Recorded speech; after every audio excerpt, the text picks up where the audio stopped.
ఇప్పుడు మిగతా దేశాలలో ఉన్న యూదులు కోటాను కోట్ల మంది ఇజ్రాయేల్‌కి వెళ్ళే అవకాశం ఉందా సార్ ఈ టైం లోపల?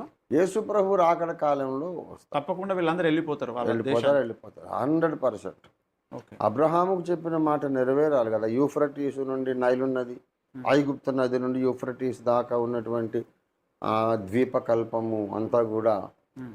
నేను నీ సంతతికి ఇచ్చుచున్నాననే మాట నెరవేరాలి కదా! హ్మ్. అది ఎప్పుడు దావీదు కాలం నుండి ఇప్పటిదాకా ఎప్పుడు నెరవేరలే. ఓకే. అంటే త్వరలో యుద్ధాలు చేసి దాన్ని మొత్తం వీళ్ళు ఆక్యుపై చేసుకునే అవకాశం ఉందా?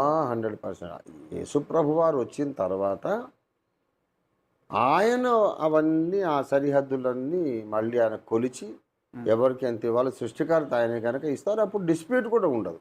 హ్మ్. హ్మ్. అంటే 1000 ఏళ్ల పరిపాలనలో జరుగుతా అంటున్నారు. 60 ఏళ్ళ పరిపాలన జరుగుతుంది. ఓకే. మరి అంతకుముందే వీళ్ళొస్తారు గదా! ఎవరు? మిగతా దేశాలలో ఉన్న యూదులు. యూదులు వచ్చేది అది వేరే విషయం. ఇప్పుడు వాళ్ళు వచ్చేది మా మాతృభూమి మాతృభూమి అని అని వస్తారు. వస్తారంతే. హ్మ్. వస్తారంతే కానీ దేవుని ఆశీర్వాదం ఉండదు. హ్మ్. వాళ్ళతో పాటు దేవుడు కూడా ఆ ల్యాండ్లో లేకపోతే హ్మ్. ఆ ల్యాండ్ వచ్చి వాళ్ళకి ఎందుకు ఆ మట్టి ఏం చేసుకుంటారు? హ్మ్.